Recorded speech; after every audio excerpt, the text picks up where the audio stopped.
Tuhan. Apa yang saya mau sampaikan akan mempersiapkan kita untuk CG Fund. Boleh saya lihat tangan-tangan orang-orang yang sudah bergabung di dalam CG, yang sudah termasuk anggota CG di sini bisa angkat tangan? Hampir semua, puji Tuhan. Yang belum, segera bergabung ya. Nanti tanya di depan, di reception, di lobby foyer situ, Anda pasti akan dituntun. Di gereja ini susah tersesat. CG Fund bulan September.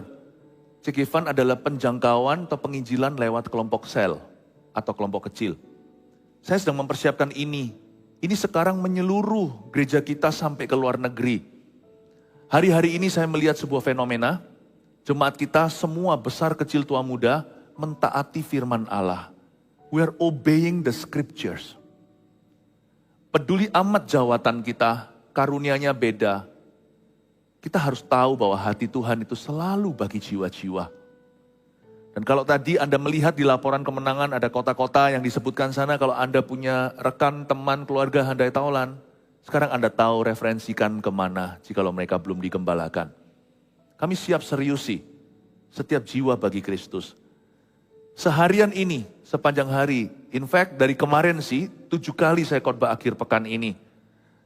Dengan tema besar, sahabat orang berdosa. Mari kita telusuri hati Yesus soal ini. Nah sekarang kita sampai di Lukas pasal 10, di ibadah ini judulnya mengutus 70 murid. Coba kita pelajari hikmat pengutusan 70 murid Kristus. Yang kita kenal, yang terkenal kan 12. 12 rasul itu, kurang satu itu kerasa loh bagi mereka. Terasa berat sekali amanat agung di pundak. Tapi Tuhan tambahkan, good news, kabar baiknya, ditambahi 70 murid. Mari kita baca sekarang ayat 1. Kemudian daripada itu Tuhan menunjuk 70 murid yang lain. Lalu mengutus mereka berdua-dua mendahulunya ke setiap kota dan tempat yang hendak dikunjunginya. Katanya kepada mereka, tuaian memang banyak, tetapi pekerja sedikit.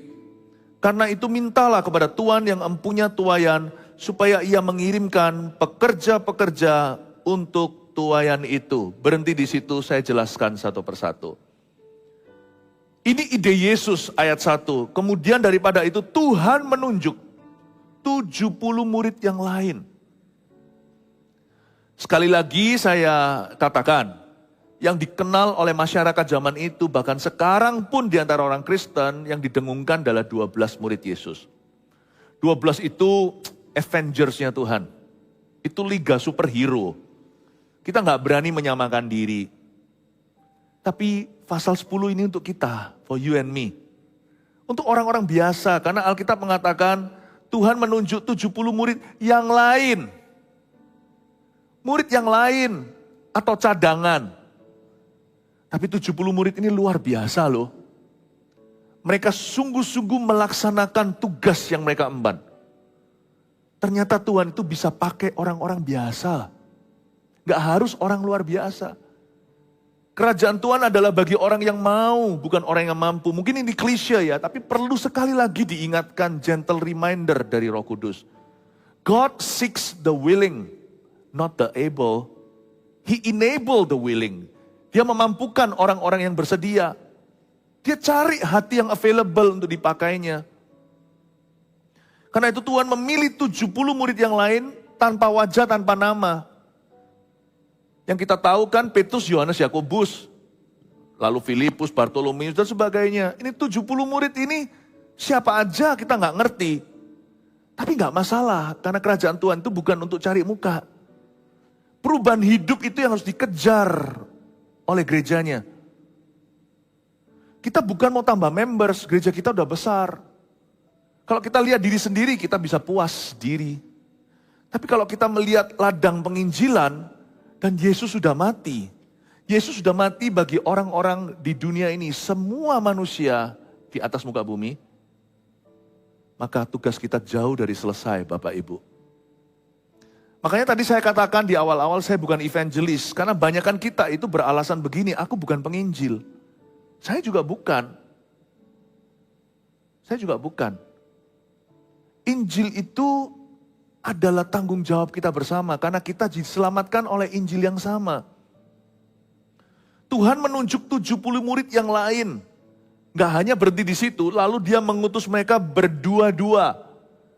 270 dipecah-pecah lagi, dikit-dikit. Kayaknya Tuhan memang mau mereka itu dipakai Tuhan secara spesifik. 70 murid ini berarti ketaatan waktu itu sudah di level jemaat. Kalau masih di level 12 rasul, ketaatan itu masih di level hamba-hamba Tuhan atau pendeta-pendeta, penginjil-penginjil. Tapi Tuhan memilih 70 murid yang lain. Berarti Tuhan membawa turun level ketaatan itu sampai ke seluruh jemaatnya. Yaitu orang-orang yang menyebut dirinya awam atau tidak bisa apa-apa. Tuhan tunjuk mereka, hari ini Yesus menunjukmu Bapak Ibu. Tuhan tidak menunjuk orang-orang di atas panggung. Bukan kami saja, Tuhan menunjuk Anda.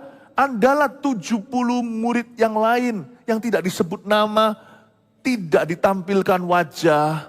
Yesus menunjuk mereka, ini ide Kristus, bukan ide manusia.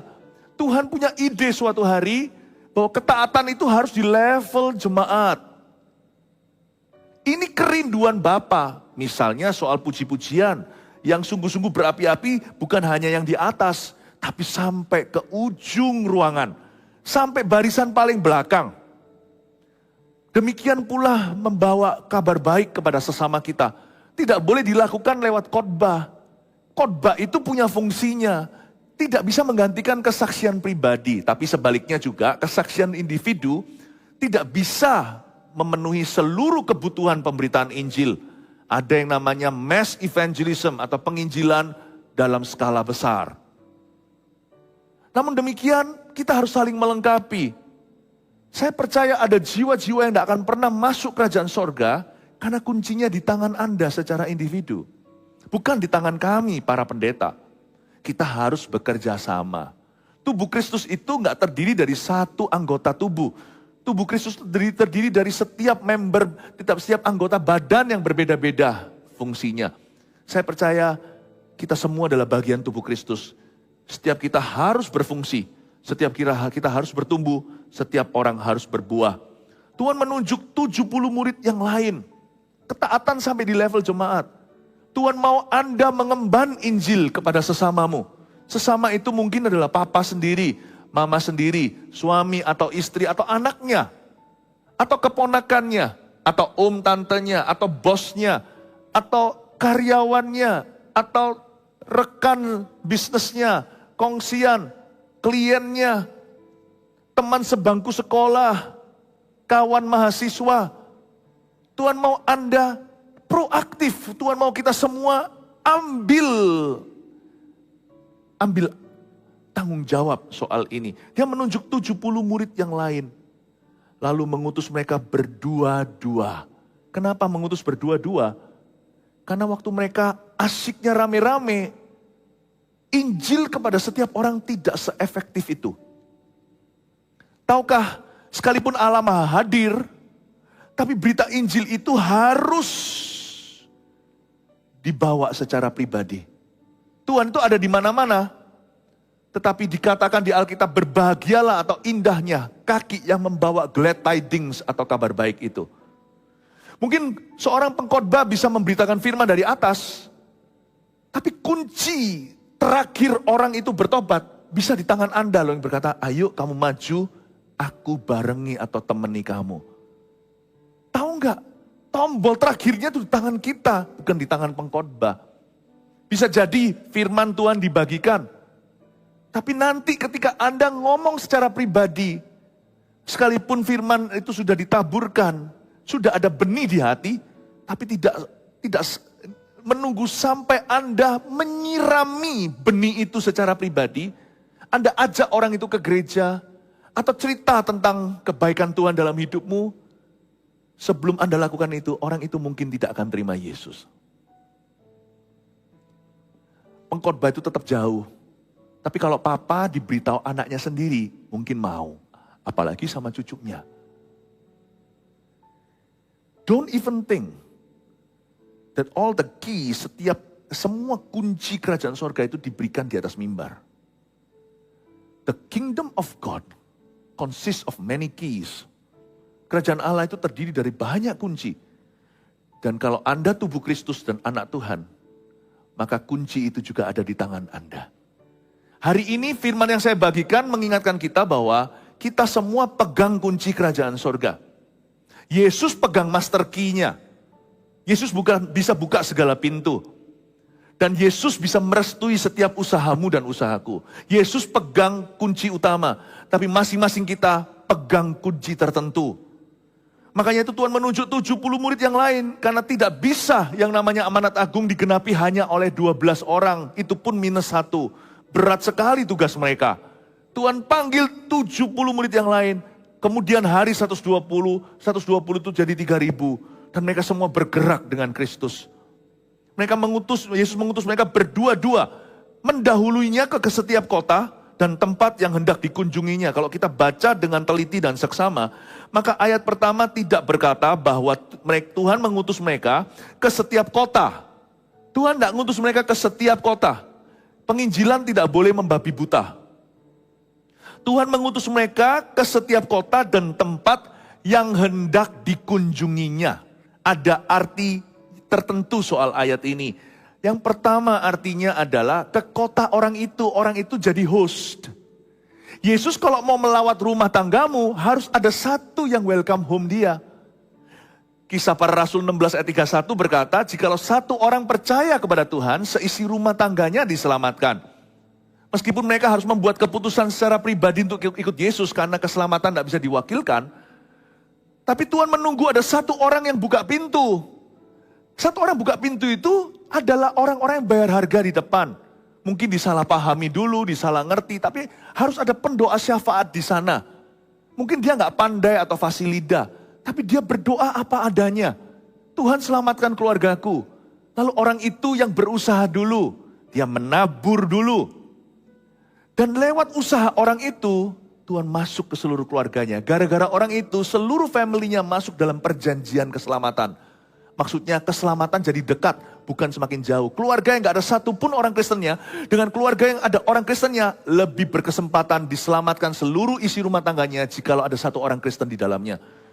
Dan keluarga yang ada satu orang Kristen yang suam-suam kuku, dengan keluarga yang ada satu orang Kristen yang sungguh-sungguh, terlebih lagi, lebih besar lagi kesempatan, keluarga yang punya satu orang Kristen minimal yang sungguh-sungguh hati untuk keselamatan keluarganya, yang berdiri di antara Allah dengan keluarganya, dan berseru setiap hari, selamatkan keluargaku, dan berbuat sesuatu. Iman kita tidak boleh malas, iman kita juga nggak boleh beralasan.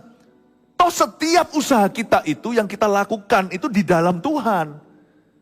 Kita nggak boleh bersandar hanya pada kedaulatan Allah. Kalau semuanya kedaulatan Tuhan, harusnya waktu Yesus mati di Kalvari, udah nggak ada amanat agung lagi. Tuhan bisa selamatkan dunia sendiri. Bisa nggak? Bisa, tapi Tuhan nggak mau.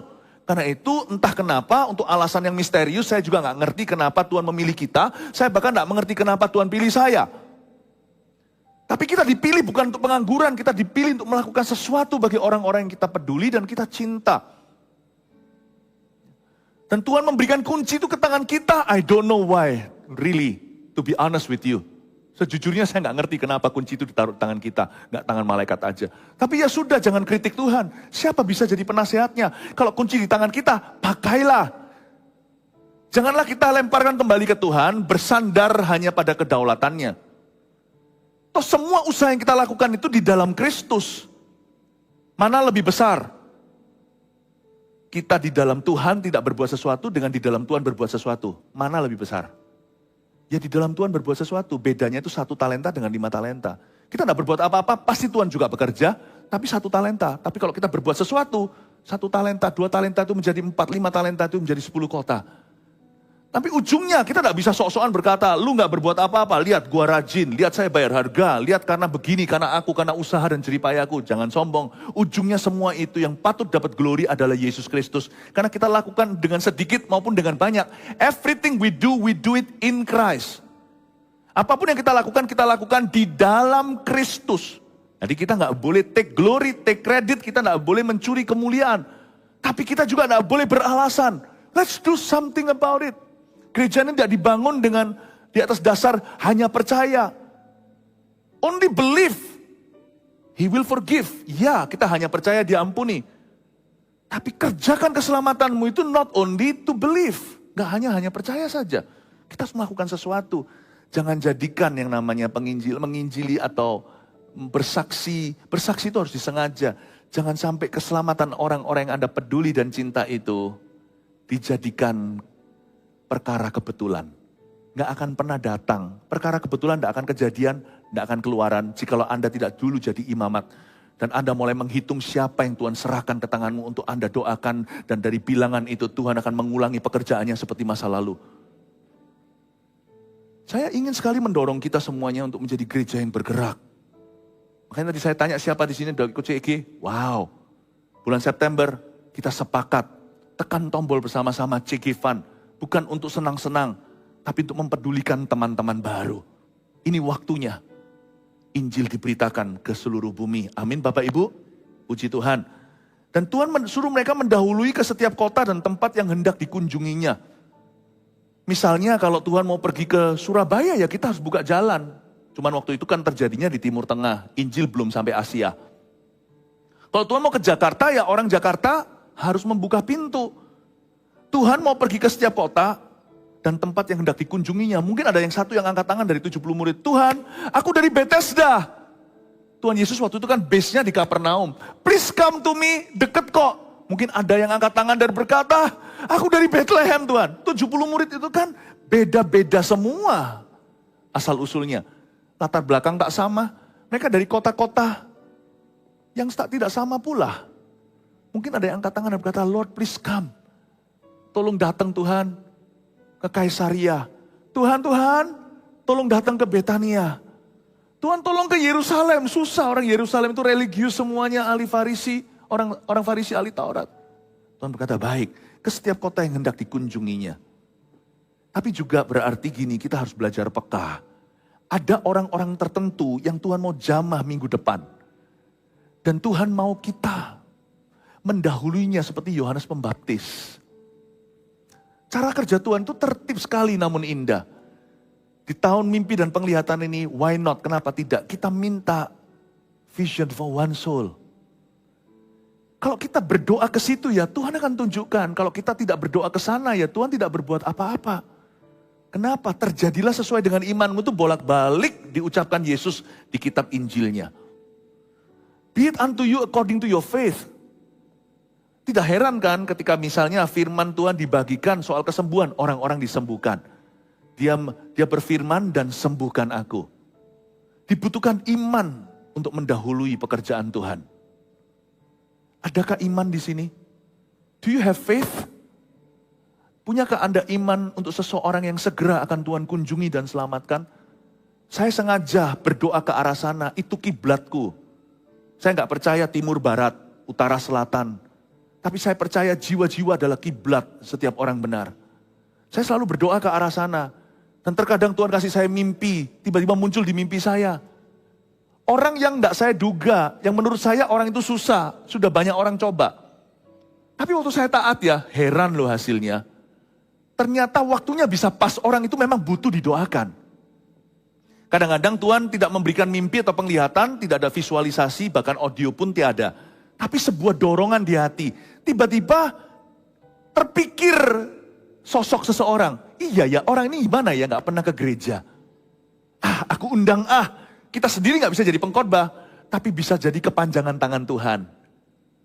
Di sini ini kan sound systemnya sudah jadi. Tinggal diberitakan firman. Kita yang bawa kuping untuk mendengarkan. Tuhan itu punya kepanjangan tangan. Tuhan itu punya kepanjangan kaki. Betapa indahnya kaki yang menjemput jiwa-jiwa itu yang membawa kabar baik. Makanya Tuhan pilih 70. Kamu pergi ke kota-kota ya. Kota-kota. Mendahului aku ke tempat-tempat yang nanti aku akan kunjungi. Anda akan terkejut. Tuhan bisa bicara begini loh. Si itu. Penginjilan tuh gak usah langsung ke Afrika. Gak usah langsung ke orang yang kita gak kenal. Di jalanan, supir taksi segala. Ya bisa. Penginjilan tuh selalu dimulai dengan seseorang yang Anda kenal. Dan Tuhan ingatkan. Kita butuh iman untuk melangkah. Kalau kita bersandar pada pengertian manusia, akan banyak penyangkalan. Gak bisa lah, orang udah banyak coba lah. Lalu seperti Musa nanti berdebat dengan Tuhan. Nanti kalau aku ditolak gimana? Bla bla bla. Semua alasannya keluar, taruh di atas meja. Kita mesti ambil resiko. Iman itu kan riski. Ya wis, dimulai dengan orang yang kita kenal. Penginjilan itu tidak dengan cara berdebat. Anda cuma cerita kebaikan Tuhan apa. Kalau iman kita hidup, iman kita akan menginspirasi orang lain yang mati. Kita ceritakan aja. Kita nggak usah hafal seluruh isi Alkitab Kejadian sampai Wahyu. Tapi kita harus tahu pesan Injil itu apa.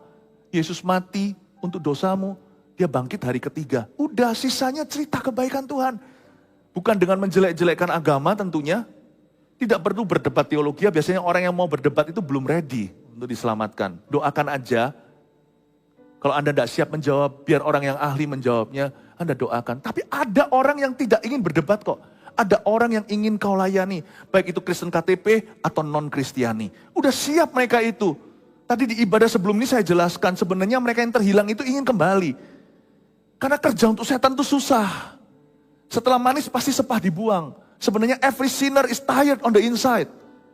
Cuman mereka belum menyadari atau belum menemukan jalan pulangnya. Sebenarnya setiap orang berdosa itu lelah dan letih lesu, berbeban berat di dalam hatinya. Asal kita tidak jadi batu sandungan, kesaksian kita itu pasti susah ditolak. Kalau orang itu belum menerima, orang itu masukkan Anda di waiting list dulu. Anda doakan aja, cari yang ready. Sudah ada kok. Dan kemungkinan Tuhan akan bicara vision for one soul. Tuhan akan memberimu sebuah visi atau penglihatan mimpi atau sebuah dorongan semata-mata. Siapa orang berikutnya yang Anda bisa tuntun pada Kristus? Pasti ada. Pasti ada. Tapi kalau kita nggak beriman ke situ, ya akan terjadi ini seperti di zaman Eli. Penglihatan tidak sering, firman Tuhan jarang. Perlu iman untuk mendahului. Makanya Tuhan itu suruh mereka untuk pergi mendahuluinya. Kotaku, kotaku Yesus, keluargaku, keluargaku, tempat kerjaku. Ayo Tuhan Yesus, jadikan Cegevan ini menjadi kolam Bethesda sesungguhnya, terjadi goncangan iman. Mari kita beriman pada Tuhan. Orang berikutnya siapa yang kita bisa tuntun pada Kristus? You know, a lost soul is one who rejects the gospel. But a lost church is one that does not preach the gospel. Jiwa yang terhilang adalah mereka yang menolak Injil. Gereja yang terhilang adalah gereja yang tidak memberitakan Injil. Saya tidak mau kita masuk kategori gereja besar, tapi 99 yang ditinggalkan Tuhan untuk cari satu. Gereja ini akan terus mengikut Yesus. Di mana Yesus, di situ kita. Badan kita bisa ada di gereja, hati kita tertuju ke misi. Maka gereja ini tidak akan pernah ditinggalkan. Tidak akan ada cerita Yesus meninggalkan 99 itu dibawa sama dia. Meskipun tidak semua ke Afrika, tapi hadirat Tuhan ada di sini karena Tuhan kerasan. Karena Tuhan tahu kita menangkap isi hatinya. Hati Tuhan terdalam adalah ini. Kita berdiri, gereja ini berdiri untuk jiwa-jiwa yang masih tersesat. Amin. Dan cara Tuhan bekerja, kita bukan untuk menambah member. Ngapain sih? Pusingnya lebih banyak orang terus terang. Setiap orang di dunia ini kepingin pensiun dini kok. Kalau kita sudah mencapai keberhasilan tertentu harusnya berhenti kan? Cannot. As long as I am a Christian, selama saya adalah orang Kristen, saya menyandang gelar Christ, Kristus di situ. Kristus belum selesai, I'm far away from done. Kristus belum selesai, kita tidak selesai. Nggak bisa. Tetapi nanti pasti akan ada efeknya. Ketika rasul-rasul ini pergi, 12 minus 1 lalu 70, mereka jadi 120, jadi 3.000, otomatis harus di-manage pertumbuhan itu. Don't worry, Tuhan akan memberi kita hikmatnya. Saya percaya Tuhan akan memberi kita hikmatnya. Karena orang-orang yang bertobat itu first to Christ, then to church. Seorang penginjil yang dipakai Tuhan dahsyat, namanya T.L. Osborne, sudah meninggal dunia, pernah berkata, first to Christ, then to church. Ini keluar bukan dari seorang pastor. Dia tidak berkepentingan, tapi dia berkata sebagai seorang penginjil. Kalau penginjilan dilaksanakan hanya penginjilan, tidak ada pemuritan, tidak ada gereja. Penginjilan itu seperti gas, Fanta, Coca-Cola. Lalu orang kembali ke kehidupan lama. Always first to Christ, pertama ke Kristus. Lalu setelah itu, to the church, pada gereja. Jadi kita sebagai gereja harus siap juga. Kalau nanti setelah Cegevan bulan September kita kedatangan jiwa-jiwa baru, kita harus lebih ramah. Ya. Dan juga para usher-nya yang langsung ketemu dengan jemaat juga harus siap-siap. Gak semua orang tuh datang Dengan karakter yang sudah diubah. Nanti ada yang datang dan berkata, aku mau duduk di depan. Aduh, depan sudah penuh. Kamu enggak tahu aku siapa? Gak apa-apa. Ya makanya saya kenalan Pak, gitu aja. Jangan ikut marah. Kita harus siap. Church has to be ready. Church is the place for healing for these souls. Gereja adalah tempat untuk kesembuhan. Orang bilang gereja itu rumah sakit, iya dan enggak. Gereja itu rumah sembuh. Kalau orang berdosa dititipkan Tuhan di sebuah gereja, lalu setelah itu dia tetap dalam dosa setelah 2 tahun, ya berarti gereja kita gagal. Makanya itu di gereja kita muridkan bangsa-bangsa. 70 murid ini disuruh Tuhan pergi ke setiap kota, ke tempat yang hendak dikunjunginya. Katanya kepada mereka ayat 2, tuaian memang banyak tetapi pekerja sedikit. Karena itu mintalah kepada Tuhan yang mempunyai tuaian, supaya ia mengirimkan pekerja-pekerja untuk tuaian itu. Di dalam bahasa Yunaninya, mengirimkan pekerja untuk tuaian itu dalam bahasa kerennya, dijorokin. Kalau bahasa Jakartanya, Surabayanya dijongkrak. No. Kalau bahasa Jawa Tengahnya dijongkrake. Kata supaya Tuhan mengirimkan pekerja itu dijorokin. By design, by faith. Dengan sengaja. Keselamatan tidak terjadi kebetulan. Saya jelaskan panjang lebar ibadah ini kemarin di AOG. Ada peperangan rohani, setiap orang berdosa itu dikawal setan-setan. Karena bagi mereka, roh-roh jahat itu, satu orang berdosa itu berarti. Itu berarti kehilangan satu lagi kepada Kristus. Tidak mungkin keselamatan terjadi dengan kebetulan. Tunggu aja. Papa tidak akan selamat sampai binasa kalau Anda tidak berbuat sesuatu. Saya garansi itu. Saya garansi, nggak perlu iman, itu fakta. Karena saya tahu peperangan kita bukan melawan darah dan daging. Anda tidak tahu betapa liciknya setan. If you don't do something, jikalau kerajaan Tuhan tidak diserongnya sejak zaman Yohanes Pembaptis, kau tak akan memasukinya. Coba pikirkan aja. Kita biarkan kesyera-syera, berapa orang telah kita tuntun pada Kristus sesungguhnya, kita bantu orang iya. Berapa yang berubah nasib kekalnya? Almost none. Hampir tiada. Saya percaya Bapak Ibu Saudara, kata mengirimkan pekerja itu serius sekali by design. Dan dikatakan tuaian memang banyak tapi pekerja sedikit, padahal orang Kristen banyak. Maksudnya apa pekerja sedikit? Pekerja sedikit itu simple, maksudnya itu antara orang Kristen yang nggak mampu atau nggak mau. Kita tidak memberitakan Injil, tidak bersaksi secara sengaja karena kita merasa kita tidak mumpuni, betul ya? Kita tidak mampu. Makanya hari ini tak bikin gampang ya. Penginjilan itu hanyalah kita jadi saksi dulu. Yang penting hidup kita itu loh bersinar, nggak sempurna, tapi tidak jadi batu sandungan. Percayalah, orang belum paham Tuhanmu, orang sudah kagum dulu sama imanmu. Itu kunci pertama. Gampang kok. Penginjilan itu bukan di mulut pertama-tama, tapi di hidup. Tapi kalau di hidup terus tidak di mulut, kapan mereka tahu? Roma berkata gini, bagaimana mereka bisa percaya? Nggak ada yang beritahu. Gimana bisa mereka diberitahu kalau nggak ada yang pergi? Gimana mereka bisa pergi kalau nggak diutus? Kesalahan kita orang Kristen kira bahwa bersaksi itu kehidupan, iya. Tapi tombol terakhir itu adalah mulut kita. We must preach the good news ke mereka tanpa berkhotbah, kita memberitakan. Makanya Injil itu sederhana, Yesus mati di kayu salib. Lalu Yesus bangkit pada hari ketiga. Sisanya hanya cerita kebaikan, doakan. Orang itu kan dapat pewahyuan kok, itu Roh Kudus bukan dirimu nanti yang membuat mereka mengerti. Anda jangan nabur aja. Kalau kita biarkan, nggak mungkin nanti anak Anda itu akan ikut Tuhan sendiri. Enggak, percaya saya. Jangankan setan, dunia aja berlomba-lomba rebut anakmu. Jangan kira nanti bosnya, rekannya, siapalah, temennya, hopingnya akan tiba-tiba, ya wis iseng aja kenal Yesus. Not that easy. Karena ikut Yesus itu, you ready? Lawan arus. Di dalam dunia ada 2 jalan, lebar dan sempit. Itu sudah lagu sekolah minggu. Karena itu di sini katakan Tuhan mengirim pekerja-pekerja itu buat mereka mampu. Buat mereka mau. Pekerja sedikit bukan karena orang Kristen sedikit. Pekerja sedikit karena sedikit yang mau. Sedikit yang menyadari. Atau sedikit yang merasa dirinya mampu untuk melangkah. Saya harap di sini CG Fund ini semua kita bergerak.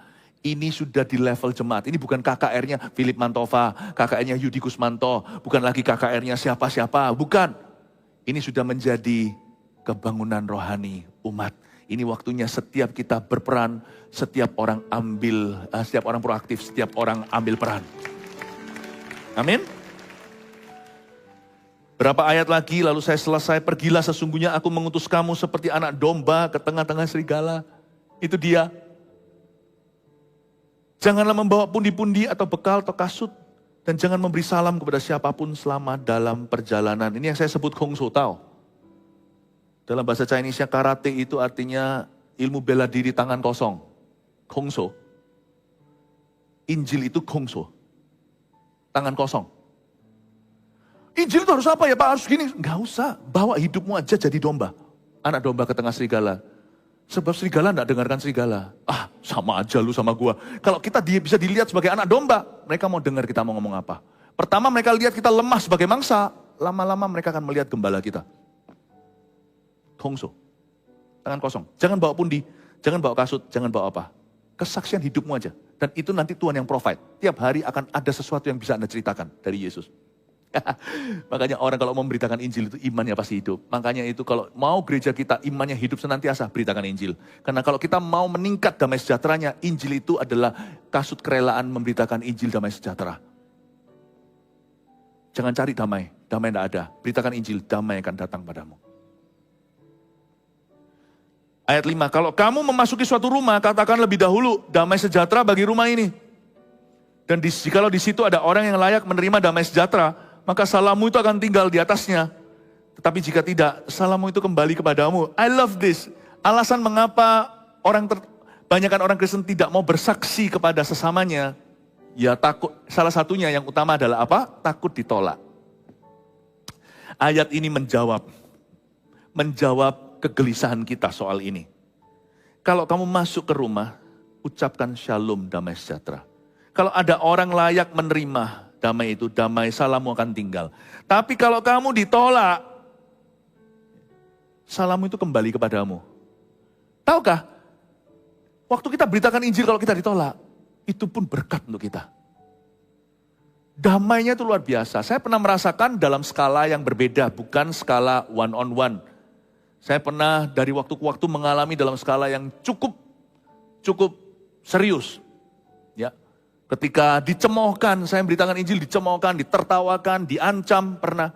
Aneh ya, saya bisa berbelas kasihan, enggak marah sama mereka, tapi setelah itu saya pulang itu seperti saya dengar enggak sungguhan saya dengar, tapi seperti terus saya dengar, good job my servant, good job my servant. Seperti ada sebuah kedekatan, perasaan dekat dengan Tuhan. Kayak disamakan dalam penghinaan.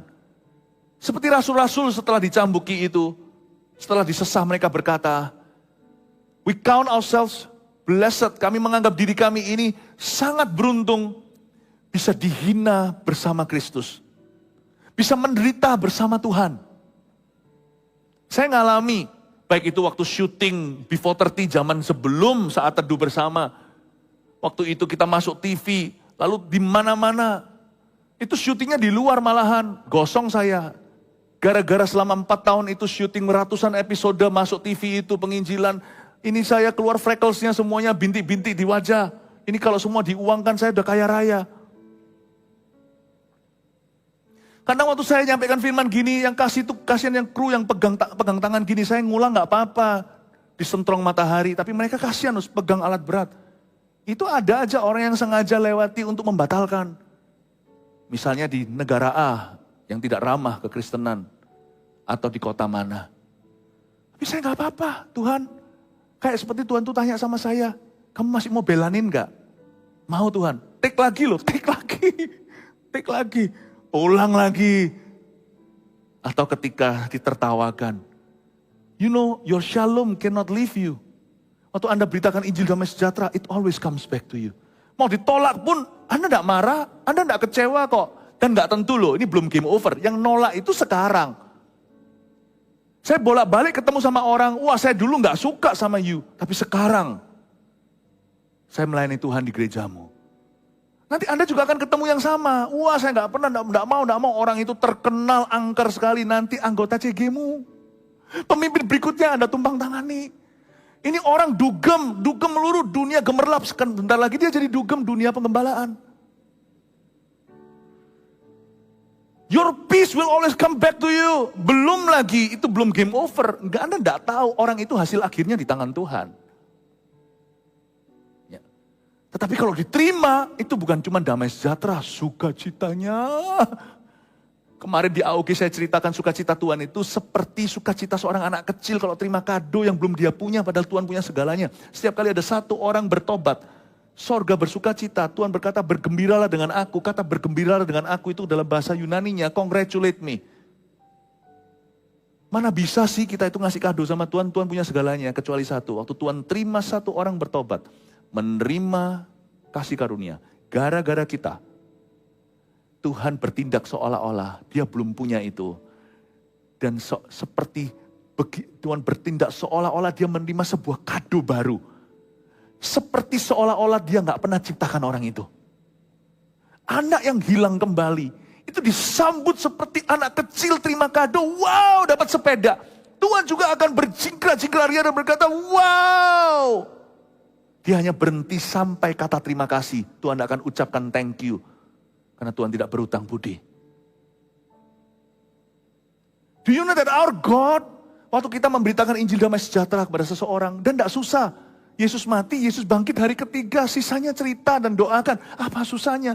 Pekerja tidak perlu sedikit, pekerja bisa banyak, tanggung jawab saya besar. Kita tuh memimpin puluhan ribu jemaat. Saya berniat untuk jadikan puluhan ribu jemaat itu murid, bukan jemaat. Kalau itu jemaat, gagal kita. Kalau itu murid, berarti Tuhan bisa percayakan lebih. 70 murid yang lain, bukan 70 jemaat. Ini bukan pendeta, 70 murid ini orang yang menyebut dirinya awam. Tapi Tuhan equip mereka, memperlengkapi mereka. Tuhan empower mereka, Tuhan anoint mereka, urapi mereka sama dahsyatnya. Seperti Tuhan mengurapi para rasul. Oh, Roh Kudusnya sama kok. Jangan pernah pandang sebelah mata. Roh Kudus di dalam saya itu sama persis dengan Roh Kudus di dalam dirimu. Nggak ada bedanya. Jangan terlalu glory atau muliakan dunia anointing. Urapan orang itu wah lebih dahsyat. Itu karena dia setia sekian lama. Urapan itu fungsi. Dia semakin mahir. Tapi rohnya itu sama. The same Holy Spirit in me.